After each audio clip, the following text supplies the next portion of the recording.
Hi எல்லாருக்கும் வணக்கங்க. இன்றைக்கி ஃப்ரைடே என்ன சமைச்சிருக்கோன்னு பார்க்கலாம் வாங்க. சாதம் வச்சாச்சுங்க. நான் எப்போவுமே குக்கரில் தான் செய்வேன். மார்னிங்கில் வந்துட்டு கொஞ்சம் 7 அந்த மாதிரி எல்லாம் பேக் பண்ணி கொடுக்கணும்னாலும் மோஸ்ட்லி நம்ம வீட்டில் குக்கர் சாதம் தான். இன்றைக்கி பருப்பு சேர்த்து சொரக்காய் போட்டுட்டு ஒரு கூட்டு மாதிரி செஞ்சுருக்கோம். இது எப்படி செய்யலாம் அப்படிங்கிறத நான் சொல்லித்தரேன். ஃபஸ்ட்டில் சொரக்காயை வந்து தோல் சீவிட்டு இந்த சைஸில் நல்லா பொடியாக கட் பண்ணி எடுத்துக்கோங்க. கட் பண்ணதுக்கப்புறம் ஒரு வாட்டி கழுவி எடுத்து வச்சுக்கோங்க. ஏன்னா கொஞ்சம் வலுவலுன்னு இருக்கும். அதுக்கப்புறமா சின்ன வெங்காயம் தாளிப்புக்கு கொஞ்சம், அது இல்லாமல் கொஞ்சம் வெங்காயம் தொளிச்சு எடுத்து வச்சுக்கோங்க. கூடவே பச்சை மிளகாய் 4 தாளிப்பு கட் பண்ணிக்கோங்க. கருவேப்பிலை, கொத்தமல்லி, பூண்டு, அப்புறமா தக்காளிங்க. இந்த பருப்பில் பாருங்கள், இந்த அளவுக்கு பாசிப்பருப்பு, இந்த அளவுக்கு துவரம் பருப்புங்க. கீழே இது வரைக்கும் பாசிப்பருப்பு எடுத்துக்கோங்க. இது 3/4 டம்ளர் எடுத்துக்கோங்க. இது 3 பேர் அளவுக்கு. உங்கள் வீட்டில் எப்படி மெம்பர்ஸாக அதுக்கு தகுந்த மாதிரி கூட்டி குறைச்சி எடுத்துக்கோங்க. அந்த பருப்பு நல்லா 2-3 தடவை நுர போக கழுவி எடுத்துகிட்டு குக்கரில் சேர்த்துட்டு கொஞ்சமாக விளக்கெண்ணெய், பூண்டு, தக்காளி, சின்ன வெங்காயம், கருவேப்பிலை போட்டு 3 விசில் விட்டு எடுத்துக்கோங்க. உங்கள் குக்கருக்கு தகுந்த மாதிரி விசில் விட்டுக்கோங்க. அதுக்கப்புறமா அடுப்பில் ஒரு கடாய் வச்சுட்டுங்க. அதில் நல்லெண்ணெய் இல்லைன்னா கடலெண்ணெய் விட்டுக்கோங்க. கடுகு, ஜீரகம் பொரிஞ்ச உடனே கொஞ்சம் சின்ன வெங்காயம், பச்சை மிளகாய், கருவேப்பிலை சேர்த்து கொஞ்சமாக மஞ்சத்தூள், கல்லுப்பு சேர்த்து வதக்கி விடுங்க. வெங்காயம் வதங்கி வந்தோடனே நம்ம காயை சேர்த்துட்டு ஒரு 10 நிமிஷம் லிட்டு போட்டுடலாம். சீக்கிரமாக காயிலிருந்தும் தண்ணி வரும், காயும் சீக்கிரம் வெந்துருங்க.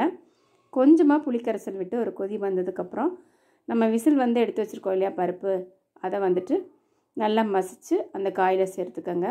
நல்ல ஒரு கொதி வருங்க. கொதி வந்து பருப்பு பிரிஞ்சு வரும்போதே கொஞ்சம் தண்ணி ஆகும். ஸோ அதனால் ரொம்ப தண்ணி நம்ம பருப்புலேயே விட வேண்டாம், காய் வேகிறதுக்கும் நம்ம தண்ணி விட வேண்டாங்க. இந்த மாதிரி கரெக்டாக செஞ்சோம்னா சாதத்தில் பிசைஞ்சு சாப்பிட்ற மாதிரி கொஞ்சம் கெட்டியாக கிடைக்கும். இந்த மாதிரி பருப்பு செய்யும்போது ஆரம்பத்தில் பார்த்திங்கன்னா தண்ணியாக இருக்கிற மாதிரி தாங்க இருக்கும். ஒரு 1 மணி நேரம் கழித்து பார்த்திங்கன்னா நல்லா கட்டி ஆகிடும். ஸோ அதனால் ஓரளவுக்கு லிக்விடாக செஞ்சிட்டோம்னா ஆறுன வாட்டி கரெக்டாகிடுங்க. இது சாதத்துலேயும் பிசைஞ்சு சாப்பிட்லாம். கொஞ்சமாக நம்ம சுடுதண்ணி சேர்த்துட்டோம்னா ஈவினிங் டைமில் தோசை, இட்லி அந்த மாதிரி அதுக்கும் தொட்டுக்கலாங்க. ரொம்ப ரொம்ப டேஸ்டியாக இருக்கும். இறக்கும்போது கொத்தமல்லி இலையும் கொஞ்சமாக நெய் பிடிக்கும் அப்படின்னா கொஞ்சமாக நெய் வந்து நம்ம உருக்கி அதில் சேர்த்து இறக்கிட்டோம்னா நல்லா மணமாகவும் ருசியாகவும் இருக்குங்க. கூடவே கொஞ்சமாக சாம்பார் தூள் சேர்த்துக்கலாங்க. இவ்வளோதாங்க இந்த பீர்க்கங்காய் இந்த சொரக்காய் பருப்பு கூட்டு. செஞ்சு பாருங்கள், எப்படி இருக்குன்னு கமெண்ட்ஸில் சொல்லுங்கள். கொத்தவரங்காய் கொஞ்சம் இருந்ததுங்க. எப்போவுமே ஒரு நாளைக்கு நான் தேங்காய் சேர்த்து பொரியல் செய்வேன், ஒரு நாளைக்கு தேங்காய் சேர்க்க மாட்டேங்க. அதாவது ஜீரகம், மிளகு, கருஞ்சீரகம் பொடிச்சு இதில் போட்டு வச்சுருக்கேன். இந்த பொடி மட்டும் போட்டு காய் பொரியல் செஞ்சுருவேன். ஏன்னா காலையில் நிறைய காய்கறிகள் வேக வச்சு பெப்பர் சேர்த்து சாப்பிட்றாங்க இல்லையா, அது மாதிரி தான். கூடவே வந்து மோர் கடைஞ்சி எடுத்து வச்சுருக்கேங்க. இதுதான் இன்றைக்கி வந்துட்டு நம்ம லஞ்ச் ரெசிபி பண்ணியிருக்கோம். இந்த லஞ்ச் எப்படி இருக்குன்னு சொல்லுங்கள்.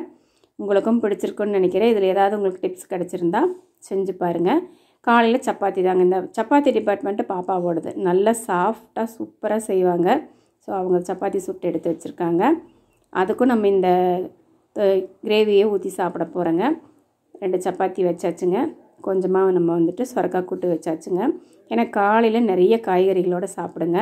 அப்போ தான் ரொம்ப ரொம்ப ஹெல்த்தியானது. ரொம்ப நேரத்துக்கு அப்புறம் நம்ம சாப்பிட்றம்போது நல்ல ஃபுட்டாக சாப்பிடுவோம். மணக்க சமைப்போம், ருசித்து சாப்பிடுவோம்.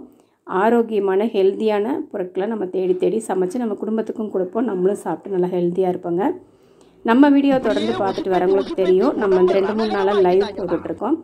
ஈவினிங் 5:30 to 6 வரைக்கும் இன்றைக்கி லைவ் இருக்குது. மறக்காமல் லைவுக்கு வாங்க, பேசுவோம். பாய் ஃப்ரெண்ட்ஸ், நெக்ஸ்ட் வீடியோவில் பார்க்கலாம்.